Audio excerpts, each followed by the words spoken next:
بسم اللہ الرحمن الرحیم۔ حدیث نمبر 20 وبه حدثنا محمد بن سلام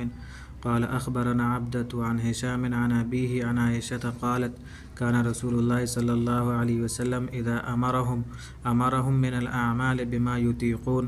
قالوا انا لسنا كهيئتك يا رسول الله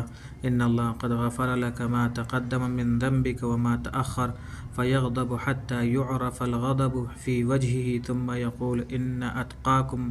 واعلمكم بالله انا۔ حضرت عائشہ رضی اللہ عنہ سے مروی ہے کہ رسول اللہ صلی اللہ علیہ وسلم جب صحابہ کو کوئی حکم دیتے تو انہی کاموں کا حکم دیتے جن کو وہ کر سکتے ہوں۔ وہ عرض کرتے یا رسول اللہ ہم آپ صلی اللہ علیہ وسلم کی طرح نہیں ہیں، یقیناً اللہ نے آپ کی اگلی اور پچھلی تمام لغزشوں کو معاف کر دیا ہے۔ یہ سن کر رسول اللہ صلی اللہ علیہ وسلم اتنا غصہ ہوتے کہ آپ صلی اللہ علیہ وسلم کے چہرے پر غصے کے آثار نمودار ہو جاتے، پھر فرماتے کہ تم سب میں پرہیزگار اور اللہ کو جاننے والا میں ہوں۔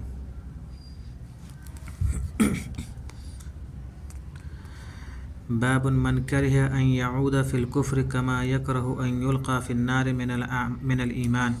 حدیث نمبر 21 وبه حدثنا سلیمان بن حرب قال حدثنا شعبة عن قتادة عن انس رضی اللہ عنہ عن النبی صلی اللہ علیہ وسلم قال ثلاث من كن فيه وجد حلاوة الإيمان من كان الله ورسوله أحب إليه مما سواهما ومن أحب عبدا لا يحبه إلا لله ومن يكره أن يعود في الكفر بعد إذ أنقذه الله كما يكره أن يلقى في النار۔ حضرت انس رضی اللہ عنہ سے مروی ہے کہ نبی کریم صلی اللہ علیہ وسلم نے فرمایا جس شخص میں 3 خصلتیں ہوں گی وہ ایمان کی حلاوت پا لے گا۔ ایک تو وہ شخص جس کو اللہ اور اس کا رسول صلی اللہ علیہ وسلم کائنات عالم سے زیادہ محبوب ہوں، دوسری وہ کسی بندے سے خالص اللہ کے لیے دوستی رکھے، تیسرا اسے کفر میں جانا جب کہ اللہ نے اس کو کفر سے چھڑا دیا ہو،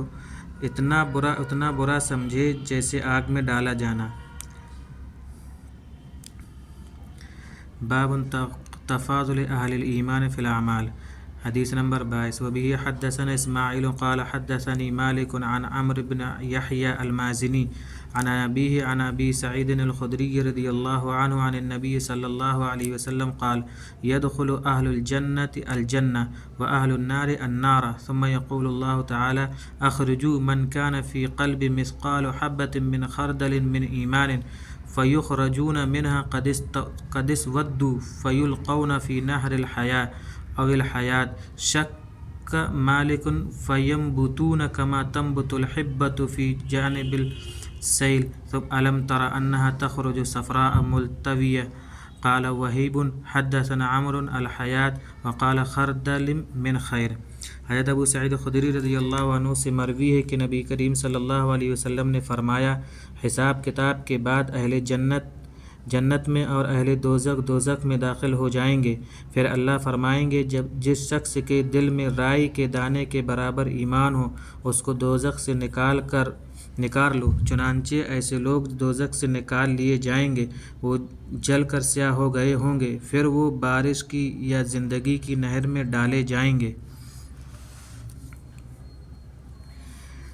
حدیث نمبر 23 حدثنا محمد بن عبید اللہ قال حدثنا ابراہیم بن سعد